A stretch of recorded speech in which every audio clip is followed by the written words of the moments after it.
Hello and welcome to another Xero how-to, where today we're going to look at the email templates and setting these up, and most importantly, why you might have different scenarios and the value add of using different templates. So I'm going to start off by sharing my screen so we can look at the beautiful demo company once again. Now, if I select the company name and go to settings, this is where the email settings will be hiding. So I often find with some of our clients that this is one of the actual settings which basically doesn't get overlooked, but sometimes it doesn't get looked into straight away, when actually there's a lot of value in doing this. It saves time on typing it, and it's so important to change the message of your organization, because the email message is how you're communicating with your clients, with your suppliers, etc. So there's a lot of value add in this. Now, the first thing I'd look at in email settings is this top section, which is in reference to the email address. So if I click on edit, I will see an expanded view. Now, the important one here is I can set however I want. I can set this however I want in terms of who is going to be the reply to. Now, at the moment, I only have the choice of the logged in user. So if I was actually Lisa logging in, I would be sending emails with a reply to at Lisa at Xero. So the issue with that is it's great for sales teams because they get a personalized touch. Not so great if you end up with all your responses going into different places if you want them in a centralized place. If you do want them in a centralized place, simply add an email address and set one up. So I'm going to set one up for fake@caseron.co.uk and use this as a Caseron example. So this is my reply to email. This is the name which the customer will perceive as my contact. And I'm just going to select add email.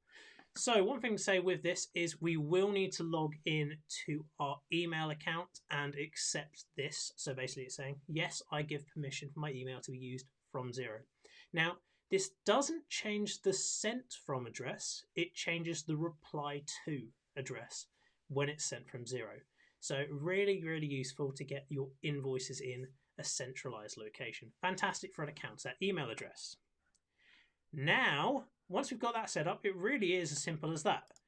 But now we want to look at the templates, which are the really crucial parts. These are the parts where we can save time. We can have a series of text represented in the manner of which we use, and actually we can get a little bit clever with this as well. So the first one I'm going to use actually is sales invoice, and I'm going to have a look at this. So simply select it and we can see the formatting. So I would always say to have a look at these templates, change the wording to suit your organization. You might not want to say here's invoice, you want to say please find attached, or you might want to end with say kind regards rather than many thanks. Basically just change it to your invoice language. Make use of the placeholders in here. Now these are Xero's, in fact actually I'll show you a little demo. These are the sections which are shown by the square brackets, Xero's handy tool, basically to auto-fill text based on data contained within Xero. So actually really, really handy. So if you accidentally do remove one of these and just decide, I want to add it back, you can add them back as well. Now, what I'm going to do is I'm actually going to create a new one, because what I have is a series of templates, but I might actually be requesting a purchase order. So what you actually have here is a purchase order template, but I might want to add on where actually I'm sending out a sales invoice and requesting a purchase order. So this is if I'm emailing a purchase order to a supplier, but I might be requesting one from a customer and I might need to use a pro forma format. So I'm going to add an email template, and you essentially get the open field here. Now, if I'm going to do it this way, what I want to do is choose the document I'm applying it to. So we've got to think of the application.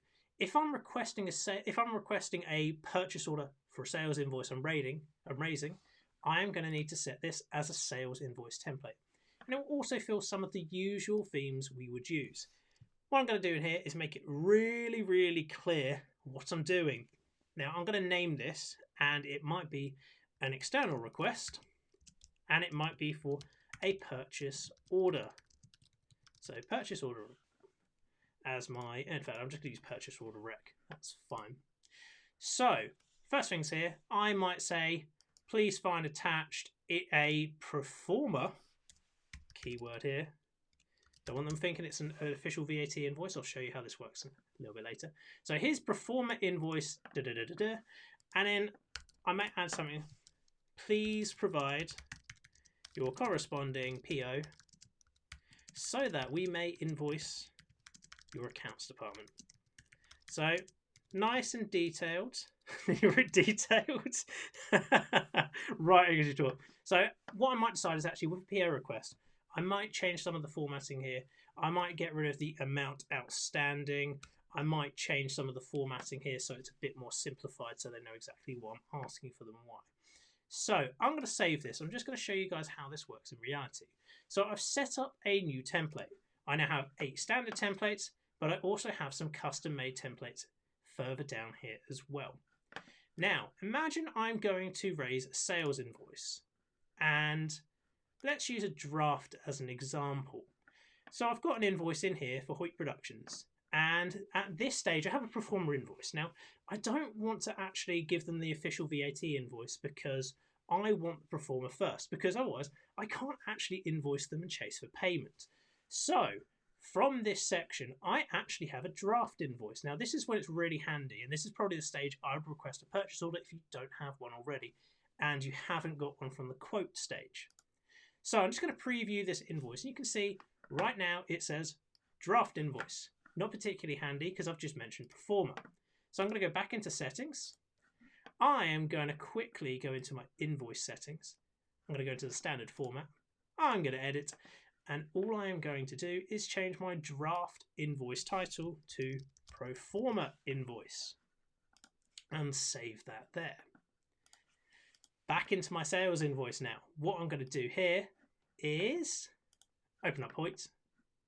I am now going to preview my invoice, which I can see when it loads has changed to Proforma Invoice rather than draft invoice.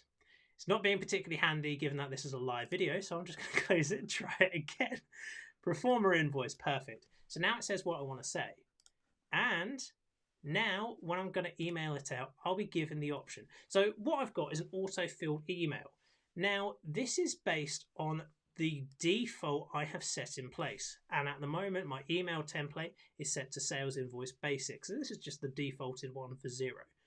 But one thing I will say, when emailing invoices, if you want the template change, we have to change it here. So I wouldn't rush just to click send. Think about what we're doing here. We're actually after a purchase order. So I've changed my email template to request a purchase order. It might be actually in the subject field. I perhaps should have added purchase order request, or PO request, actually that's simpler. I might have actually added PO request into the email subject in my default field within my email subject, so I don't need to type that out every time. So it's just a really simplified way of using your email templates to your advantage. So you can do this with things like POs, a classic example, work orders, anything like that. Issuing a proforma, you can make it really clear that your actual underlying subject is based on a proforma invoice, not a VAT invoice. And it's really handy as well. You can do this for remittances and everything. So please do review your email templates, customize these, set them up, and then when you're emailing anything from Xero, just make sure to select the drop down and change to the relevant format. You can, of course, overtype anything once it's set up, but once you've saved it, it saves you valuable time and it improves consistency across your organization. So I hope you guys got a little bit of an insight to how email templates work. Please do apply this in your business if you haven't already. It's a fantastic little tool. And once again, thank you very much for joining us today. If you do have any queries, please let us know in the comments. And likewise, if you did enjoy today's video, also, please do let us know. We'd love to hear it. Thank you very much, guys.